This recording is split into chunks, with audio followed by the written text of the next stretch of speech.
information already on WISE, and I just wanted to get a sense of where I'm pitching this. So hands up if you've already been on the Curriculum WISE 2025 page and seen the video presentation. So in terms of where you can find information on WISE, our 2025 curriculum information is highlighted our tile there. This is just via the Senior School page. So if you're getting head to the St Kilda Road campus, click on Senior School and go to 2025 curriculum information. It will take you to our curriculum 2025 page. Down the bottom, you can see a tile that says Year 10 NYP information. That takes you to my video. Very excited. The curriculum guide itself, there's a live version that you can click through pages there, but you also can download a copy of it for ease of viewing. It's just underneath those tiles. The main use of that curriculum guide for you and your students is that it will identify the enrichment subjects that they will choose from, and I'll go into more detail about them in later in the presentation.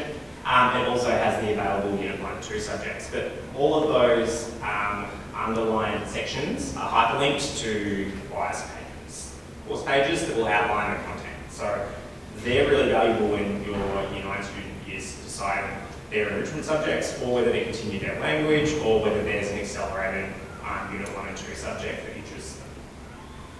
So it's on page 8 of the Senior School curriculum guide. I have highlighted that it says St Kilda Road campus because our curriculum guide is a college curriculum guide. So there is a page for Glen Waverley as well as St Kilda Road, and there are some slight differences. Can I just ask, is that on the intranet, not on the WISE app on your phone? I'm not sure about the phone accessibility because I don't use it. It is on the phone? Excellent. I feel like the PDF is a bit easier to look on your desktop computer, so the actual curriculum guide itself will be, the functionality is much better on a computer. And the students already have access to this as well. So it's not just parent-facing, this is student-facing, and we're hoping that over the next couple of weeks, students are starting to have a look through the curriculum guide. So in terms of what our students experience at Year 10, although our NYP finishes at the end of Year 9 officially, we are maintaining the NYP style of teaching and learning to allow our students to continue to benefit from that, but also it's a bit of consistency as they move into Year 11 and 12. It's also good for parents in terms of it's a similar assessment style, similar approaches to teaching and learning. So that consistency we see as a really strong benefit. The main difference in Year 10 is that a language is no longer compulsory, it becomes optional. I will go through the benefits of maintaining your language in a second. So, we still aspire to uphold the learner profile attributes. We still have inquiry as the focus of our teaching and learning.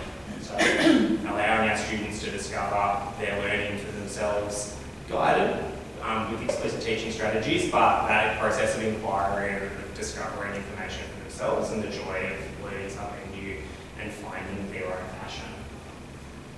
All of our teaching and learning is still based in concepts, and those key concepts of communication, perspective, etc. Our learning is still grounded by a context that is relevant to the world itself, but also their world. Students finding the relevant importance of what they are learning in that maths class or what they are learning in that English class to their own lives. So we're still trying to create that relatability so that the students can understand what it is they're learning about.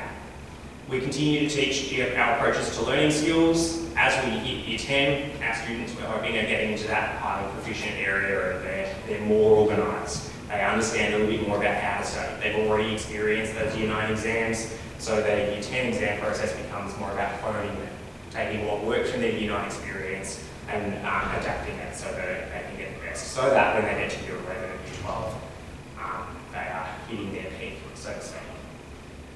It's also research skills. I know, for example, in INS in Year 10, there's more of a research-based assessment early on, but that's building on what they've learned in Year 9 and Year 8. Services action, which is soon to be called community engagement, is still an important part of our learning. We had Wish Week last week as an external to our curriculum experience, but then within the curriculum, at least once a year, students are being asked to consider how what they are learning about can be applied to the real world and can help the community, whether that's advocacy or it's direct or indirect service. In terms of assessment, things are the same.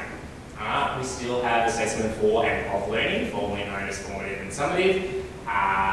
We are encouraging our students at the moment to see that everything they do in class can be used to help us assess where they're at, and so reducing that language so that everything can be accessible. We're seeing some positive responses in terms of students not just focusing on one task and putting a lot of pressure on that. We're continuing to work with our students and our teachers and parents about the importance of maintaining that due work calendar and being aware of it. That is the place where students can track where their upcoming assessments and or home learning is due. And if you didn't know, there is a way apparently that we can set it up, or you guys can set it up so that your wise age due work, a change to your child's due work calendar can be a notification on your phone. It is available somewhere. I will find it and I'll make sure it's well communicated in my next communication, because I think that is an amazing feature. Exams in Year 10, we had Semester 1 and Semester 2 exams. So building on that, and that continues in Year 11 and 12. So students will now be assessed at the end of the semester, increasing the number of exams that they will have completed by the time they get to the Year 12 exams at the end.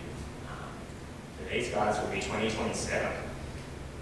Wow. We still have our criteria for each of the, every subject has 4 criteria. Those criteria obviously differ depending on what subject, but there's criteria in A, B, C, and D, and they're all assessed with a score out of 8, with 4 proficiency levels, 1, 2, 3, 4, 5, 6, 7, 8. All of those criteria, when students are introduced to an assessment, come with a task-specific clarification that outline exactly what it is that the teacher is looking for in terms of each of those criteria. And at the end of the semester, students will receive an overall subject grade for their subject, and that is scored out of 7 instead of out of 8. Why is it that they're based out of 8 and then converted to 7? Well, I don't have the perfect answer other than it's weird, but I believe out of 8 means you've got 1, 2, 3, 4, 5, 6, 7, 8. So you've got a real room within each of the different proficiency levels to be like you're a high version of that, or you've just met that, so well done, but you've still got room to improve. Obviously, that's out of 8. The score out of 7 aligns with the DP. So when you're in the IB diploma program, you get a subject score out of 7 as your end of Year 12 score. And what happens is all of the points that you earn for the different assessments that you do get added up and totaled, and then there's a scale that is used. Scale's not the right word. There we go, grade boundary, mark boundary. So 28 to 32 is a 7, 23 to 27 is a 6, 18 to 22 is a 5. And they're meant to align with the written words that describe, the descriptor describes what each of those scores. So a 7 means this, a 6 means this, and a 5 means this. So when teachers are doing their final semester reports, we align and go, right, this student's scored a 5, we look at the written descriptor, does that match where we think the student's at? And if it doesn't, we go back to our criteria and go, all right, is this accurate? No, we actually need to bump that score up because they actually have met that recommendation. It's a lot of responsibility, but also freedom put on our teaching staff to be able to be the person that understands best how that student can be assessed. So it's not just numbers, just stick numbers in and magically spits out the result. Is there a place where you can see when we do that? So we do have, there's a ParentWise page that outlines some information about assessment. I'm also going to be running an info session about the NYP assessment process in much more detail, like with multiple slides explaining each of these things. And that's either going to be the late this term or very next term, just in line with the reports, so that you understand the student report a little bit better. Because we do understand it takes a while for people, especially there'll be people in the room who have and they're students now in Year 9, but when they started in Year 7, we're in the same boat. It takes a little bit, and we're trying to remove, because the assessment's so complicated, it's what we tend to speak a lot about. But as an NYP school, the assessment is only a very small part of what it is we're hoping our students are experiencing. Thank you. So I don't want to have everyone think assessments as all, but it is also what the end result is that you look at in the report here. So I just talked about that criteria related, so it's that grade descriptor is more important than the number, and just it's the same standardisation process that our 7, 8, 9, it continues into year 10. So this table demonstrates sort of the journey that our students go on in their NYP program. So in year 7 and 8, we have our 8 mandatory program, 8 mandatory subjects that are there. In year 9, which your students are in now, they continue with their 8 mandatory subjects, but rather than do all of the arts, they now have selected an art that they do for a semester, their major, and then they do an art for a term, which is their minor, and then there is an art that they won't do. So that was their first little dipping their toes in choice, and being able to elect what it is their course of study. We now move to year 10, where that choice starts to open up even more. So, 5 mandatory subjects. So language and literature, INS, science and maths are all all year long. Okay. And then PHE, physical and health education, is 1 semester. I'm going to be talking about subjects in semester blocks because it makes more sense mathematically. This is the hard part, and there's a great graphic that will come eventually. So each of language and literature, INS, science and maths count for 2 semesters worth. And your students will do 14 semesters worth of study. So 8 of their 14 are those 4 subjects, 9 when you add PHE. Which leaves 5 subjects or 5 semesters worth of subjects for them to continue to choose. That will, just remember that, 5 is the key number. We'll come back to it. Obviously, language acquisition becomes optional. I will talk about the benefits very shortly, And then we have enrichment studies, and they are either our enrichment modules, so the electives that James referred to earlier, or an accelerated Unit 1 and 2 subject. And I said or, I meant to say and. So you can choose to do both. As I said, full year of study for language, maths, INS, and science. In science, they do a term for each of the units. So they do physics, chemistry, biology, and astrophysics. Okay, so languages continue. We still have French, Chinese, and Japanese that are our languages that have continued from year 9, and students can continue to work on their language. And we have more than 50% who do continue to do their language. So although it becomes optional, it is strongly recommended. And there's 2 main reasons for that. One is that learning a language has been shown to have benefits to your child's brains. It is beneficial, that kind and style of learning a language, immersive, is highly beneficial. And so statistically and all the research shows that learning a language is beneficial. Second reason is that it then gives them more options when they're in year 11 if they were to choose the diploma program. So in the DP, in the diploma, so this is a next year problem, but just something to be aware of. You are expected to do a language, and if you have continued with Chinese, French, or Japanese, then that's obviously one of your options. The other option is that we have year 11 Spanish ab initio, which is Spanish for beginners. So, Okay, so can I just ask, Yep. if they've done French or whatever up until now, but they want more electives next year, can they drop that and then pick up ab initio Spanish as their language for DP? Yes, Yeah, so they can do 1 year without language? correct. Yeah. Yeah, so that's the benefit, you hit it out on the head in terms of it does take up 2 of those 5 remaining subjects if you continue a language. But then you... Isn't it 9 with PE though? It's 9. Yeah, which leaves 5 to make 14. Yeah, so then you're left with 3. Yeah, so then you're left with 3, which then becomes 1 if you do an accelerated subject. So this is the challenge, and I've got a wonderful graphic coming up with burgers. I apologise for vegetarians in the room. It is very interesting that that's what we went with, but I'm just rolling with it. And just to confirm, you have to do a language for IB. You do have to do a language in the You IB. can't not do a language in You can in year 10. So we are running NYP Inspired. So you can just have to pick up Spanish. Yeah.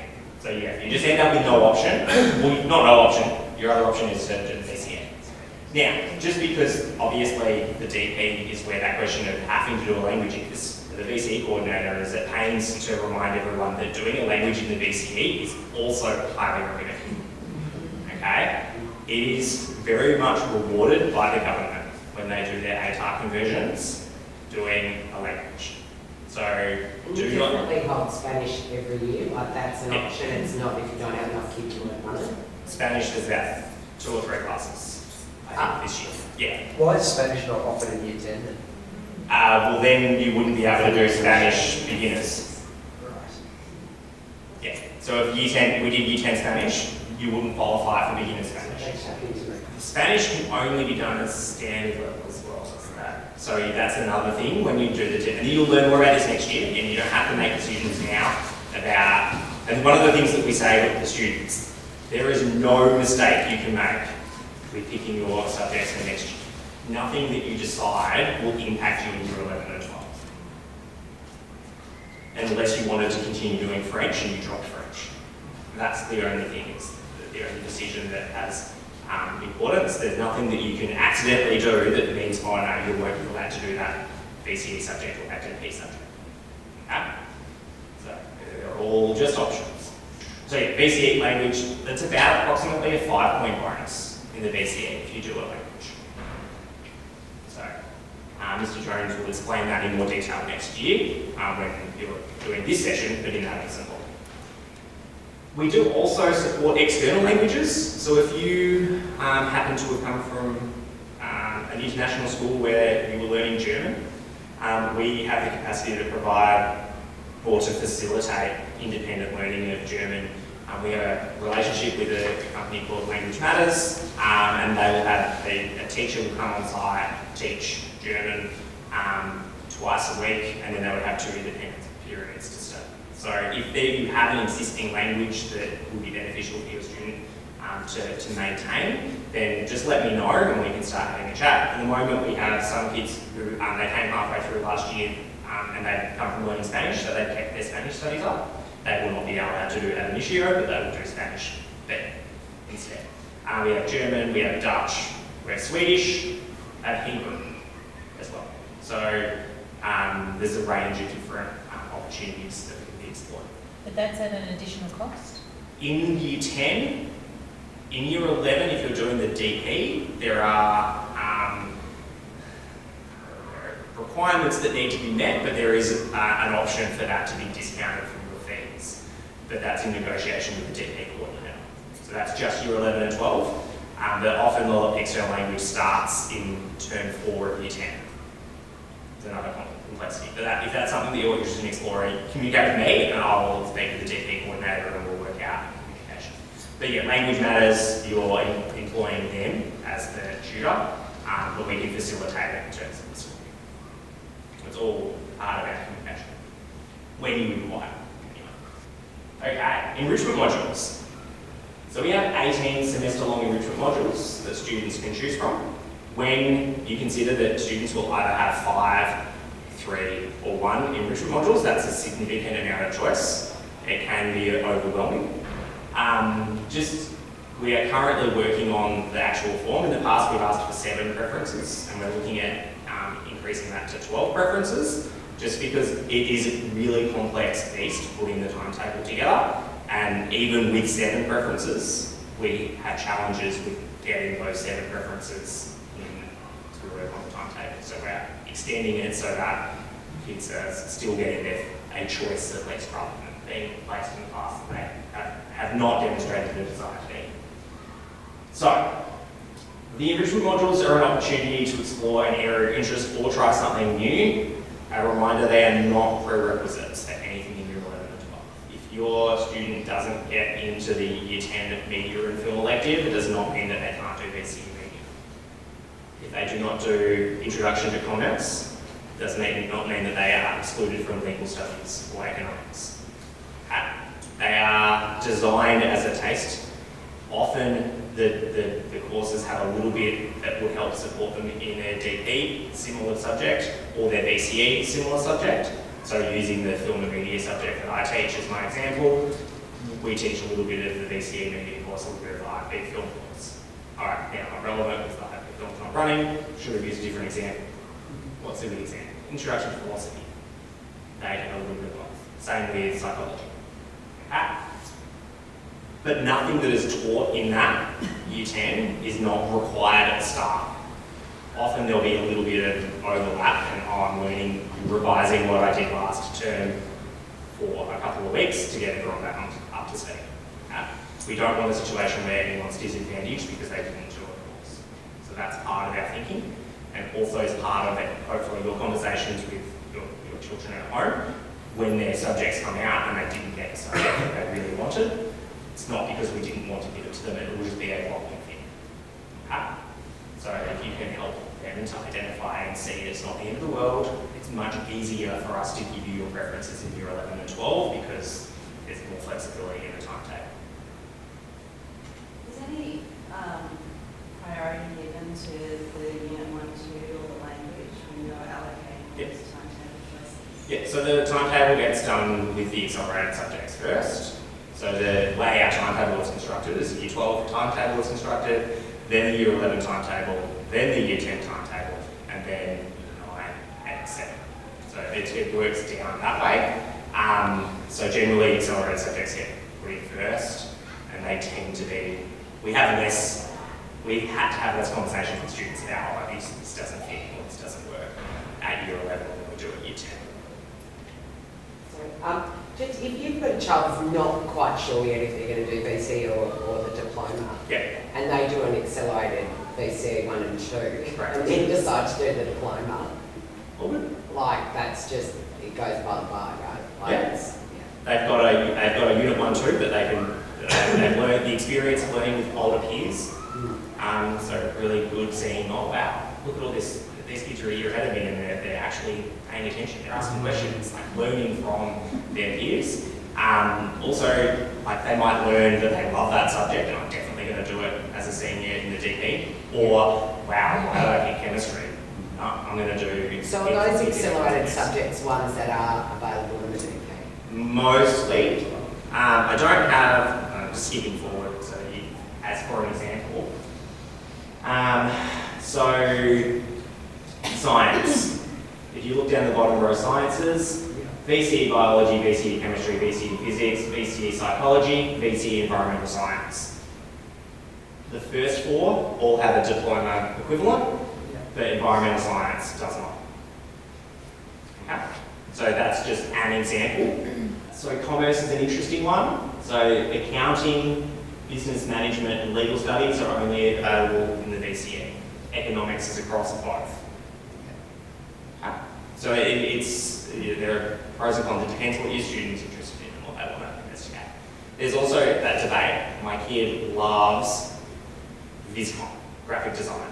Do they do it as their accelerated subject because they can spend lots of time owning it? Or do we wait a year to have that development and then they're going Are to... there any in the media art space that are in the DP? So the DP is VCE visual art, DP art, visual arts, and music.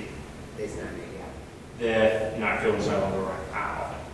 So this, on this page, the Year 10 curriculum guide, you go scroll down a few more pages, there's the full VCE and then the full DP subjects.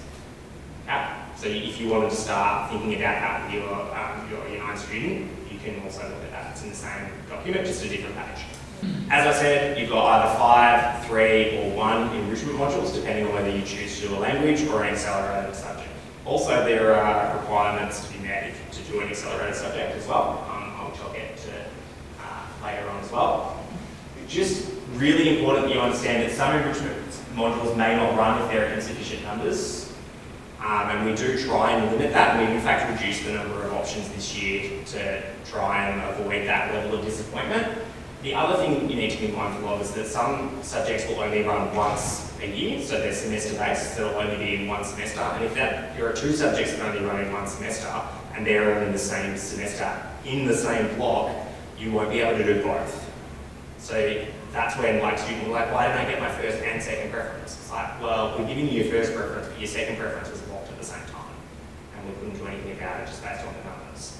Similarly, we have situations where language acquisition is also blocked at the same time, or lots of Unit 1, 2 subjects are blocked at the same time, and it might be that the only time that enrichment module is running is at the same time as their accelerated 1, 2, and as the question before, that 1, 2 takes precedence over the enrichment subject.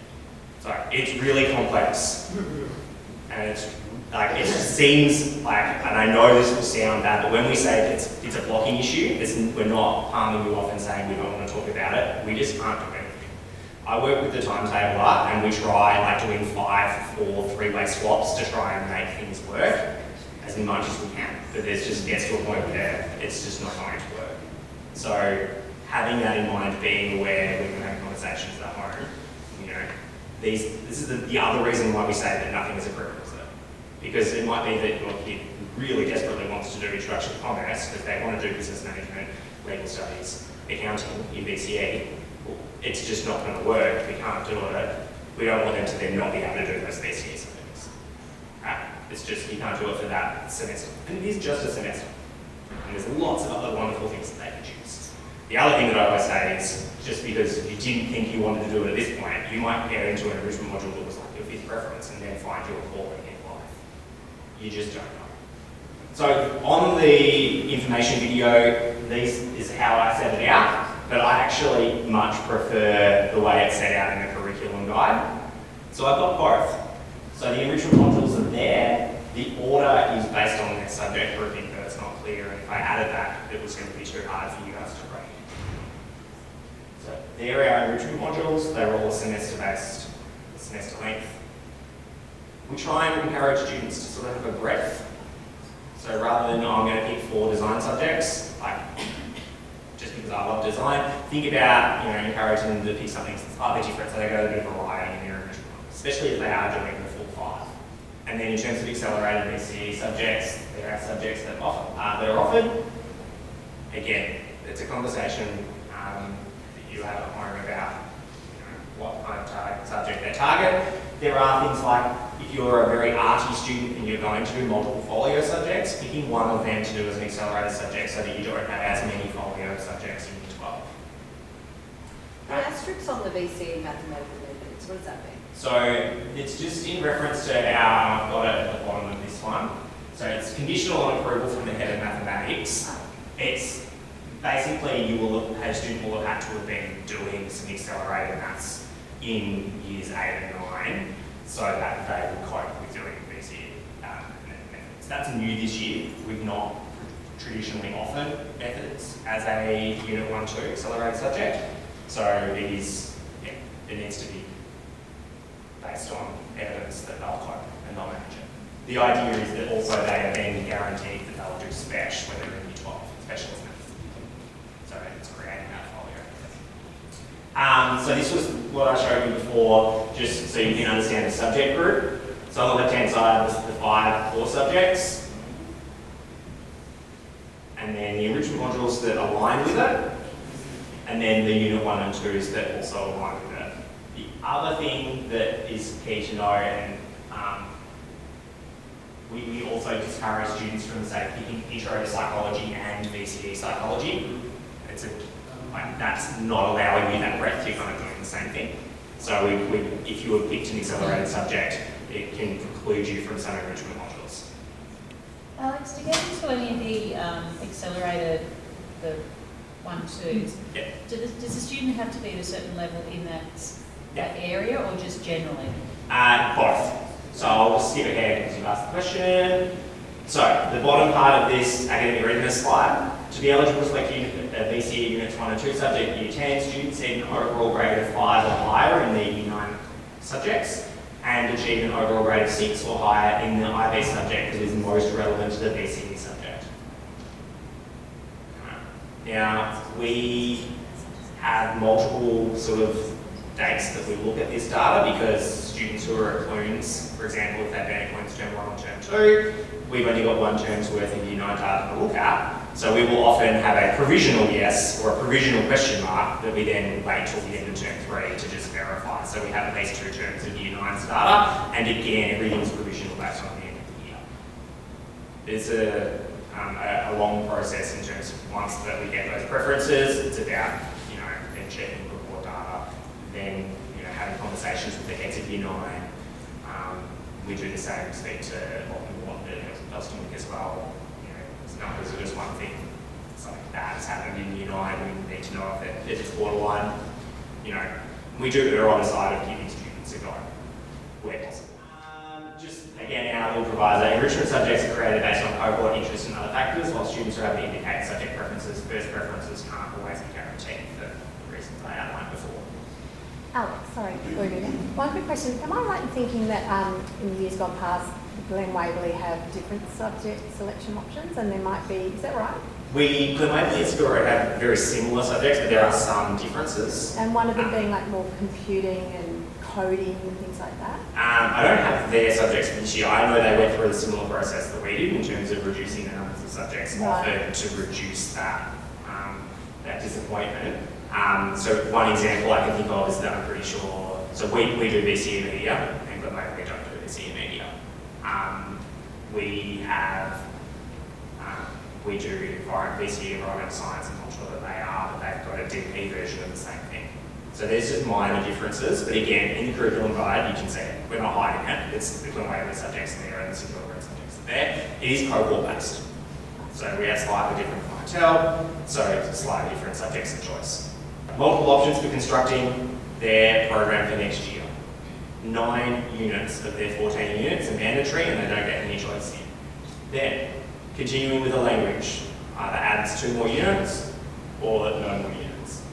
Eligible students can have a VCE subject, again, 2 more units. And then either 1, 3 or 5 semester length enrichment modules depending on their choices. Option A is the ultimate double whopper. That means you're doing a second language, you're doing a unit 1, 2 subject, you're only doing 1 enrichment module. Option B, you're doing the Rebel Whopper with cheese. I don't know if these things even exist anymore. This is the one which you do a second language, but you don't do an accelerated subject and you do 3 enrichment modules. Then, option C, the Whopper with cheese, no language, but an accelerated subject, 3 options for enrichment. And then the Whopper, which is no language, no accelerated, 5 enrichment modules. And what's the most popular? Like what did last year, what did this year pan out like? I actually want to work that out so that I can say it to the kids when I meet with them on the 14th of June. I would think that Yeah, about over half of our students continue their language. I would go, if I was guessing, and I'm fascinated to see, I would say 35, 25, 20, 20. That's my guess. It really is horses and horses. And that's what we encourage the students, especially even like next year with the EDP or VCE. Don't go with what your friends are doing. Also, don't do what your parents tell you to do. I'm sorry. Do what you want to do. Because ultimately they're the ones that have to trudge up every day and do it. So we can give advice, you can give advice, their friends can say, come and do this subject, but they might not want to do that subject. And yeah, they're going to have a friend in that subject, but they're also going to hate doing work.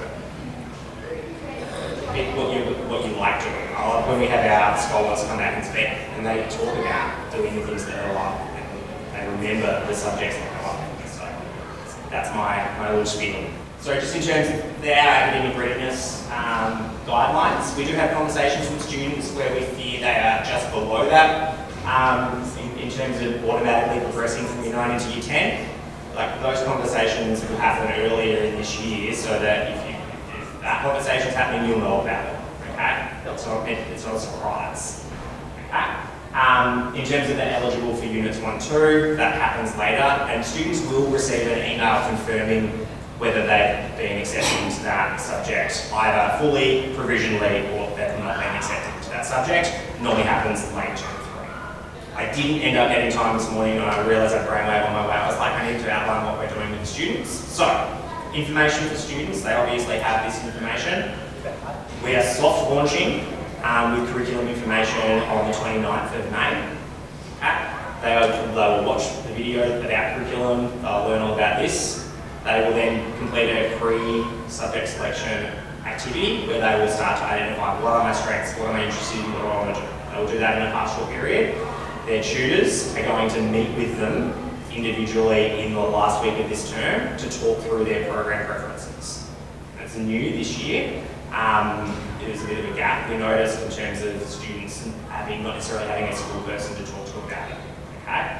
It was something I'm very excited to see how it goes. So I'm meeting with the tutors to do some work about talking through those things and talking through those options, making sure they're across all of this information. On Tuesday the 18th of June, our subject showcase, like what the Year 10 into Year 11 students are doing on Friday is occurring. The reason why it's on the 18th of June is because everyone's back from Plumes and we have everyone on campus. We're actually going to have some students who are joining us who are going to be new students later this term, for next term, joining us. Elson Wick are going to be here and all 4 Plumes groups from St Kilda. So all here, they're going to hear from James and myself, a bit of an overview of what we want them to get out of the subject showcase, but then also their opportunity to do the showcase. They're meeting with their tutors the next day, and they will go through what their program might look like. Then the idea is that they, over the holidays, go home, think about it, and then they can put their preferences into the system. The portal opens on the 12th of June, so if they're super uber keen and want to do it before they've done their showcase, they can. There are 5 entries. You can change your mind up to 5 times. Okay? So in terms of that portal process, it closes on the 24th of July. All of that information and all the dates are on the curriculum wise page.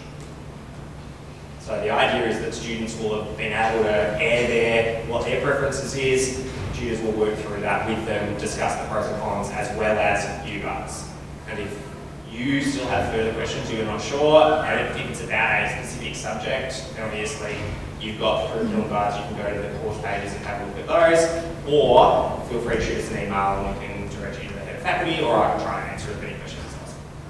For the kids that are at Clues this term, are they just coming in cold in that last week, or is there further conversations? Spoken to Tara up at Plumes, they're going to run the exact same soft launch that we're running. So they'll have a time where they're looking to watch the video, they'll have access to that same free discussion video, and then they're back on the 18th of June. That program is being finalised this week or next week, and then will be communicated to the students and parents, but based on the fact that there's been some murmurings that maybe some kids aren't meant to be back that week, we'll get some communication out pretty quickly, so that, everyone's here. Normally, if we haven't had this opportunity of having everyone back at the same time, we go to Plumes and deliver the same presentation. But because we're all back, captured the audience, going to Plumes was a bit frustrating because their minds are in Plumes mode. They're not thinking about next year, they're thinking about what they have to put in. So having them captured all in one moment is a valuable opportunity that we're trying to take. Did you say that, well, on the portal section, and they have 5 chances to change, so they can also do they will be continuing chats with the teachers? Just not over the holidays. Any last minute, everyone questions? Just the accelerated VCE, if they do a subject throughout Year 10, then am I assuming that that subject is complete by Year 12? Okay. I think I understand the question in terms of do they continue with it and then is it done? Well, when you say VCE units 1 and 2, is that what they would be doing in Year 11? Yeah, correct. So they're Year 11 in Year 10? They do a single Year 11 subject when they're in Year 10, then they do a single Year 12 subject when they're in Year 11, assuming that they enjoyed it and they liked it and they're doing okay. They carry it through, so they do one subject early. The benefit of having experience in Year 12 like experience for one subject, then what happens is, so if you don't do the accelerated subject, you do 5 subjects in Year 12. If you've done the accelerated subject, you end up with 6 subjects. The way that the scoring works, and again, Matt, So you still have to do the 5 subjects? You still have to do 5 subjects. You don't get one less, you get a bonus. Now, the way that a VCE works is 4 subjects get fully counted, 1 of them is English. Okay, so your top 4 subjects, one of them, and including English, gets counted fully. So if you've got 40s across the board, 40, 80, 120, 160. Then you get 10% of your extra subject, your 5th subject. So if you've got 40, that's 4, so you're 164. If you've done an accelerated subject and also got 40, it's 168. So the ranking points, that's how the points get added up, and then it gets all distributed. So you get an extra 4 points, which when you consider a whole subject is 40 in your top 4, it's a little bit of a bonus, but it's a bonus. Yes. I think the experience is more beneficial than the score. Yeah. If they do continue Unit 3 and 4 in Year 11, what are do they follow the exact same exam conditions, assessment tasks? So technically they're in Year 12 for that subject? Yeah, and they're being assessed against the kids in their In group. Year 12? So that's an important thing to know. They have a year less life experience. So they are being assessed against people that have had a year more writing, a year more exam prep. So it's unusual for those to be super, super high. Often we do get a lot of year accelerated subjects who get that low 40s, but we don't get a lot who are super, super high. But it all does come down to the individual student. They're in the class with the year With 12s. the year 12. Yeah. And their results, or if they do continue, will they come out at the same time as the year 12 cohort? So it's exactly the same as Yeah. They just won't get an ATAR. They'll just get their study score. they just get the score, yeah. Yeah. Accelerated subject they do in year 10, Yeah. maybe a subject, does it affect the overall grading of 10, 11? Is it a part of? It's part of their, we still use it as part of our overall score, in terms of working out your GPA.